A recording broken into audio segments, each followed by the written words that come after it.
اور میں اپنے خاندان کا واحد پڑھا لکھا آدمی ہوں. نہ میری ماں پڑھی لکھی تھی، نہ بہنیں، نہ بھائی، نہ باپ. اور میں نے وہ منظر دیکھا ہے کہ میرا باپ ایک دن حقہ پی رہا تھا تو پاس سے ایک گاؤں والا، ساتھ کے گاؤں والا گزرا. ہمارے چچا کے ساتھ ہماری دشمنی تھی تو ان کے پاس وہ آتا تھا. تو وہ جب گزرنے لگا تو اس نے ایسے نا جاتے ہوئے یوں دیکھا، ایسی کھانسا. تو میرے والد صاحب نے اپنے بیٹے کو آرڈر کیا کہ اس کو ذرا پکڑ کر لیا. اردو آدمی کے اس کو پکڑ کے لے. تو چونکہ میرا باپ ان پڑھ تھا تو میں وہ اسی زبان میں آپ کو وہ کنورسیشن سناتا ہوں. تو میرے باپ نے سے کہا، کہندا تیرے گلے چ کی ہے، تیرے سگ چ کی ہے. پنجابی میں گلے کو سگ کہتے ہیں. تیرے سگ چ کیڑی شے پھسی؟ کہندا چودھری اس کھگ سنگ کھنگورا پھسے ہے. اب کھنگورا جو ہے نا یعنی کھانسنا، یہ ایک غرور کی اور ایک فخر کی وہاں علامت ہے ہمارے علاقے. تو میرے باپ نے آرڈر دیا، کہندا ادا جڑا کھنگورا باہر کاٹ دو. اسے لٹھا کے اس کی گردن میں اتنے مکے مارے کہ وہ بے ہوش ہو گیا. اس نے کہا ہوں جا چلا جا. اس کے بعد ہماری دشمنی شروع ہوئی اور وہ 13 سال دشمنی رہی. اس میں 5 قتل ہوئے اس کھانسی سے جو شروع. اس کھانسی سے. اچھا مجھے بتائیں کہ اگر یہ بات میں فلم میں کروں گا تو مجھے آپ جیسے پڑھے لکھے لوگ وہ یہی کہیں گے، یار یہ پنجاب کہاں ہے، یار یہ کیا بات آپ کر رہے ہیں، یہ کوئی بات ہے جس سے آپ وہ لڑائی جھگڑا آپ نے شروع کر دیا. اچھا، لوگوں کی ایک رائے یہ بھی ہے کہ آپ کی تمام فلموں میں بدماشوں کو، جرائم پیشہ لوگوں کو جو ہے وہ ہیرو کے طور پہ پیش کیا جاتا ہے. تو اس کی وجہ کیا؟ آپ کی پہلی فلم چونکہ اسی پلاٹ پہ تھی، وہ زیادہ ہٹ ہوئی، اس لیے آپ؟ نہیں، میں دیکھیں میں نے تو زندگی میں جو بھی لکھا ہے بڑے سوچ سمجھ کر اور کمٹمنٹ کے ساتھ لکھا ہے. لیکن 300 فلمیں، 311 فلموں میں میری 247 فلمیں سپر ہٹ ہیں. اور ان 247 فلموں میں میرے خیال میں 200 فلم ایسی ہے جس میں صرف بدماش ہیں، بدماش میں بیس کرتی ہیں. اور یہ میرا پسندیدہ موضوع ہے. میں آپ سے ایک سوال میں بتاتا ہوں نا، آپ کہتے ہیں نا میں بدماش ہوں، لیکن میرا جو بدماش ہے، میں یہ نہیں کہہ رہا، میں بڑی معذرت چاہتا ہوں، میں یہ کہہ رہا ہوں کہ بدماشوں کو ہیرو کے طور پر پیش کر. میں وہی آپ سے بات کر رہا ہوں کہ میں بدماشوں کو ہیرو کے طور پر نہیں پیش کرتا، میں بدماش کا مقابلہ کرنے کے لیے ایک بدماش کھڑا کرتا ہوں. تو اس طرح کی چیزیں آپ کو بہت زیادہ متاثر کیوں کرتی ہیں، امپریس کیوں کرتی ہیں؟ گاؤں میں تو بھوک بھی ہے، بدحالی بھی ہے، لوگوں کے حقوق کے بھی معاملات ہیں، اور بہت سارے بھی تو ایشوز ہیں اسی پنجاب کے گاؤں میں. بالکل ہے. وہ آپ کو اتنا اٹریکٹ کیوں نہیں کر پائے؟ نہیں، وہ اس کی ایک وجہ ہے. سر بات یہ ہے کہ دنیا یا وہ کاروباری کی مجبوری ہے. نہیں، کاروباری مجبوری نہیں ہے. کاروباری مجبوری نہیں، میں نے یہ سوچ سمجھ کر کیا ہے. ایک ہی چیز میرے ذہن میں تھی، میں نے اپنی آنکھوں کے سامنے اپنے باپ کو، ایک حوالدار کو چپلوں سے مار کھاتے ہوئے دیکھا ہے. جرم اس کا کوئی نہیں تھا. ایک شکایت کی تھی میرے اسی چچا نے جس کی دشمنی کی آپ کو بات تھوڑی دیر پہلے سنائیے کہ اس کے پاس گن ہے. اور وہ انہوں نے اس لیے گن کے وہ شور مچا دیا تھا کہ جو چراغ بالی ایک ڈکیت تھا، اس پر میں نے فلم بھی لکھی جو سپر ہٹ ہوئی چراغ بالی کے نام سے. تو وہ میرے باپ کا دوست تھا. وہ کبھی جاتا تھا تو میرے باپ کے پاس آ کر بیٹھ کر چائے وائے پینا، اٹھ کر چلے بس دیٹ سال. تو انہوں نے کہا اس کے پاس گن ہے. تو اس دور میں گن رکھنے کی بڑی وہ بات تھی. تو ساری رات میں اس تھانے دار کو، وہ حوالدار تھا، راجہ اس کا نام تھا، نام اس کا اصلی کیا تھا، راجہ کہتے تھے. ساری رات میں اس کو، ستمبر کا مہینہ تھا، وہ بڑا پنکھا کرتا رہا اور وہ سوتا رہا. صبح جناب اس کے لیے ناشتہ میری ماں نے اپنے ہاتھوں سے بنایا، یہ وہ اس کے آگے رکھا، اس کو کھلایا پلایا. اور کھلا کے ابھی میں برتن لے کے جا رہا تھا تو مجھے اپنے باپ کی ہائے کی آواز آئی. تو جب میں نے ٹرن لے کر دیکھا تو میرے باپ کے، اس وقت میرے باپ کی عمر جو تھی وہ میرے برابر تھی. تو بال ہاتھ میں تھے، چپل اس کے ہاتھ میں تھی، اور وہ میرے باپ کو مار رہا تھا. اور میرے باپ آگے ہاتھ جوڑ کر کہہ رہا تھا کہ مجھے معاف کر دو. یہ منظر میں نے اپنی آنکھوں سے دیکھا. اس وقت سے اسٹیبلشمنٹ کے اور اس ملک کے لا فورسز ایجنسی کے خلاف میرے اندر ایک جذبہ پیدا ہوا. اور میں پہلا رائٹر ہوں پاکستان فلم انڈسٹری کا جس نے سکرین پر ہیرو سے تھانے دار کو صاحب بہادر نہیں کلوایا تھا، یہ کلوایا تھا اوے تھانے دارا. اور میں نے لوگوں کو کھڑے ہو کر کلیپ کرتے دیکھا تھا جب اس نے اوے تھانے دارا کہا تھا. تو مجھے پتہ چل گیا کہ یہ جو قوم ہے یہ اتنی پسی ہوئی ہے. کیونکہ میں 73 میں میری پہلی فلم میں نے شروع کی تھی جو 75 میں ریلیز ہوئی 8 اگست کو. میں اس قوم سے، اس عالم میں داخل تھا 58 سے مارشل لا تھا جو کنٹینیو رہا 88 تک. نہ قلم آزاد، نہ ذہن آزاد.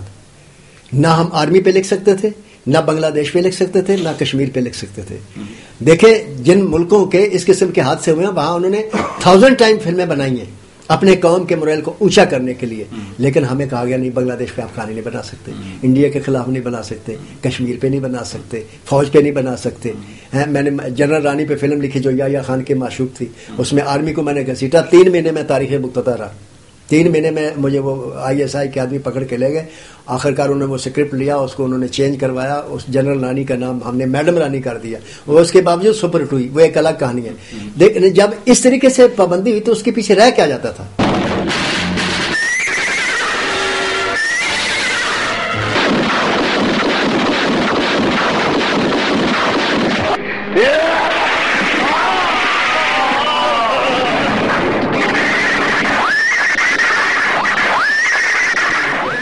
میں پچھلے کچھ سالوں سے ایک جنگ چل رہی ہے. لڑائی میں وہ یہ رہا ہے کہ دہشت گردی جو ہے وہ بم دھماکوں خودکش حملوں کی صورت میں ہمارے شہروں میں داخل ہو چکی ہے.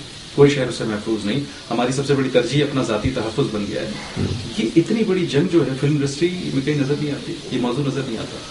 میں آپ کو بتاتا ہوں, وہی تو بات ہے کہ اس میں جب فلم کوئی بنائے گا, کوئی سر پھرا تو وہ بین ہو جائے گی. کسی نے کوشش کی جی, میرے پاس اس کا اسکرپٹ ہے, میں جس پروڈیوسر کو سناتا ہوں کہتا ہے بہت اچھا اسکرپٹ ہے, لیکن یار میں بنا نہیں سکتا. یعنی آپ کا جی یہ چاہتا ہے, میرا تو جی چاہتا ہے سر. اور میں آپ کو بتاؤں, دیکھیں آج کے موضوعات پہ بھی لکھیں, لیکن اور آپ بلیو کریں میری فلم ریلیز ہو 1 دن میں دہشت گردی ختم ہو جائے گی.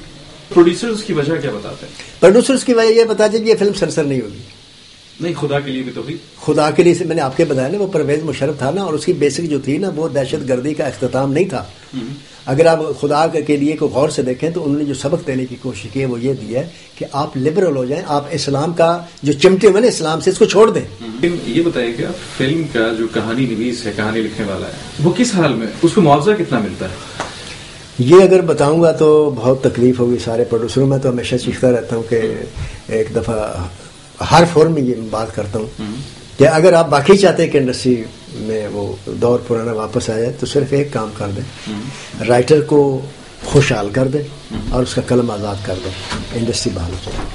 لیکن ہمارے ملک میں ذہن سے زیادہ چہروں کی قیمت ہے. ذہن سے زیادہ چہروں کی قیمت ہے. ایسی صورت میں انڈسٹری ترقی نہیں کر سکتی سر. کتنے سے کتنے روپے ملتے ہیں ایک فلم لکھنے کے؟ ایک فلم لکھنے کے اس وقت جب کہ آپ سمجھ سب, ہاں 73 روپے لیٹر ہے ایک پیٹرول ملتا ہے, اور 200 روپے کلو ماش کی دال ہے, تو آپ کو یہاں 30,000 روپے سے لے کر 2.5 لاکھ روپے تک کا رائٹر مل سکتا ہے.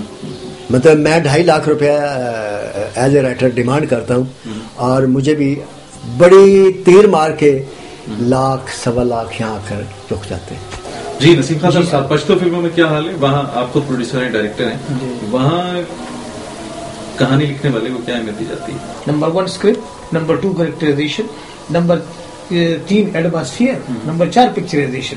اب نمبر 4 اور نمبر 2 یہ 2 چیزیں ہمارے پاس ہے کہ یہ ایکٹر ہے اور پکچرائزیشن ہے, اسکرپٹ ہے, اس کے علاوہ کچھ بھی نہیں. اچھا, تو پختونخوا, خیبر پختونخوا تو وہ خطہ ہے کہ جہاں پہ اس وقت فلم نما زندگی ہے, یعنی حقیقت جو ہے وہ فلم کی طرح بھیانک ہو گئی ہے. وہاں لڑکیوں کے اسکولوں کو اڑایا جا رہا ہے, وہاں بنیادی مراکز صحت کو اڑایا جا رہا ہے, وہاں لوگوں کی بہتری کے لیے کام کرنے والوں کو موت کے گھاٹ اتارا جا رہا ہے, وہاں دھماکوں کا, بارود کا اس کا راج ہے.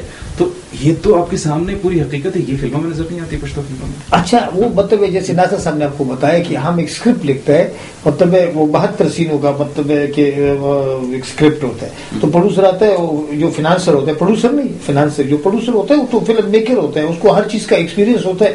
ہمارے پاس پروڈیوسر, ہماری بدقسمت یہ ہے کہ ہمارے پاس پروڈیوسر بہت کم ہے, فنانسر بہت زیادہ ہے. ناصر صاحب یہی بات ہے, اگر پروڈیوسر آ جائے جس کو فلم میکنگ کے بارے میں معلومات ہو تو پھر اچھی فلم بن سکتی ہے. یہ جو آپ نے بات کی نا بڑی اچھی بات ہے کہ وہاں بارود کا راج ہے, اور یہ وہ بارود کا راج ایک فلم کا نام بھی بہت اچھا ہو سکتا ہے, لیکن اس پہ جب ہم فلم اناؤنس بناتے ہیں نا سر, وہ سنسر نہیں ہوتے کیونکہ وہ گورنمنٹ کو سوٹ نہیں کرتے.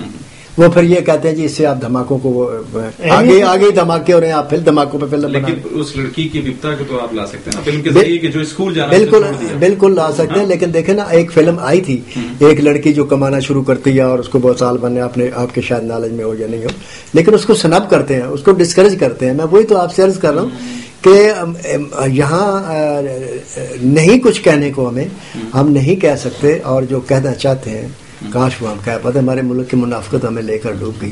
ایون ہمارے لیڈر, ہم خود جو کہتے ہیں وہ کرتے نہیں, جو ہم کرتے ہیں وہ ہم کہہ نہیں سکتے. ناصر ادیب صاحب, نسیم خان صاحب, آپ دونوں کا بہت بہت شکریہ. Thank you sir, thank you, میرا مہربانی.